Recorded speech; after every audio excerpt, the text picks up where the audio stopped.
Hi అండి, good morning. Myself Diyangam. నేను ఒక కౌన్సిలింగ్ సైకాలజిస్ట్ని. ఈరోజు మనం మాట్లాడబోయే టాపిక్ ఏంటంటే డిప్రెషన్. ఈ డిప్రెషన్ అనేది ప్రస్తుతం కాలంలో చాలా కామన్ అయిపోయిందండి. ఈ డిప్రెషన్ అనేది ఎక్కువగా ఈ 14 ఇయర్స్ నుంచి 35 ఇయర్స్ ఏజ్లో ఉండే ఎవరైనా సరే, మన జెంట్స్ కావచ్చు, లేడీస్ కావచ్చు, బాయ్స్ కావచ్చు, గర్ల్స్ కావచ్చు, ఎవరైనా బాధపడుతున్నారు. అసలు మేజర్ ఈ డిప్రెషన్ గల కారణాలు, సిమ్టమ్స్, దీన్ని ఏ విధంగా తగ్గించుకోవచ్చు అనేది ఈరోజు టాపిక్లో మనం మాట్లాడుకుందాం. వెల్కమ్. ఇక్కడ ఈ డిప్రెషన్తో జాగ్రత్త అండి, ఎందుకంటే ప్రపంచంలో అత్యధిక రోగాలకు ఏకైక కారణం డిప్రెషన్. ఇది మనమన్నది కాదు, వరల్డ్ హెల్త్ ఆర్గనైజేషనే నిర్ధారించింది.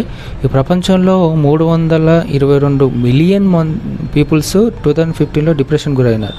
అందులో 56 మిలియన్ పీపుల్ డిజాస్టర్స్ బాటలు అంటే చనిపోయారు. డ్యూ టు దిస్ డిప్రెషన్ వల్ల సూసైడ్ చేసుకున్నారు. ఇక్కడ చూసుకుంటే ప్రతి 20 మంది భారతీయులు ఒకరు డిప్రెషన్తో బాధపడుతుంది. మన ఇండియాలో కూడా గణాంకాలు చాలా పెరుగుతున్నాయి. ఎక్కువగా ఇది మన యంగేజ్లో కనిపిస్తూ ఉంటుంది. ఇందులో మనం గుర్తించవలసిన లక్షణాలు ఏంటంటే ఎప్పుడు ఒంటరిగా ఉండడం, పనులపై నిరాసక్తి, ఇప్పుడు ఏదో ఒకటి ఆలోచిస్తూ ఉండడం, నీరసించి బలహీనపడిపోవడం, ప్రతిదానికి ఆందోళన, అసలు విశ్రాంతి, నిద్ర ఉండదు, మొత్తం ఏదో కోల్పోయిన ఆవిడలా ఒక పక్కన కూర్చుంటారు. సో ఈ డిప్రెషన్ అనేది మన మెంటల్గా చాలా కుంగిపోతాం అనేది.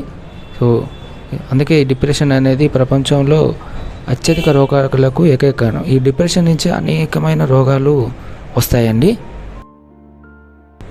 ఈ డిప్రెషన్ ఒకవేళ ఒక వ్యక్తి గురైతే అతనికి వచ్చే సిమ్టమ్స్, లక్షణాలు ఎలా ఉంటాయంటే, మనం ఎలా కనిపెట్టాలంటే లో ఎనర్జీ, ఎప్పుడు నీరసంగా ఉంటాడు, ప్రతి దానికి బాధపడుతూ ఉంటాడు, నిస్సహాయ స్థితిలో ఉంటారు, తనకు తాను హార్మ్ చేసుకోవడానికి ఎప్పుడు ఆలోచిస్తుంటాడు, సూసైడ్ చేసుకోవడానికి ఆలోచిస్తాడు, నిద్ర డిస్టర్బెన్స్ ఉంటుంది, తిండి విషయంలో ఏకాగ్రత ఉండేది, ప్రతి దానికి చిరాకు పడుతుంటారు, ప్రతి విషయంలో ఇంట్రెస్ట్ వెళ్ళిపోతుంది, దేని మీద ఇంట్రెస్ట్ ఉండదు, స్టడీ మీద కానీ అట్లాగే అతను చేసే జాబ్ మీద కానీ అతనికి ఇంట్రెస్ట్ ఉండదు. సో ఇలాంటి లక్షణాలు కనిపిస్తే మనం వెంటనే గుర్తుపట్టాలి ఆ వ్యక్తి డిప్రెషన్తో బాధపడుతున్నానని. ఈ డిప్రెషన్తో బాధపడే అమ్మాయిలు కానీ అబ్బాయిలు కానీ చాలా రకాల ట్రీట్మెంట్స్ ఆప్షన్స్ ఉన్నాయి.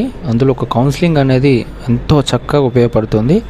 ఆ కౌన్సిలింగ్ అనేది సైకియాట్రిస్ట్ కానీ సైకాలజిస్టులు కానీ ఇస్తారు. అవి ఎలా అంటే ఇండివిజువల్గా ఇస్తారు, ఒక గ్రూప్లో కానీ ఇస్తారు, family therapy family members include చేసుకొని కూడా ఇస్తారు.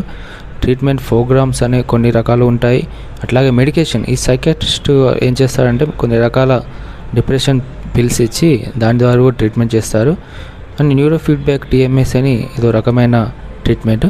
సో వీటన్నిటిలో అతి మంచి ట్రీట్మెంట్ ఆప్షన్ ఏంటంటే కౌన్సిలింగ్ అండి.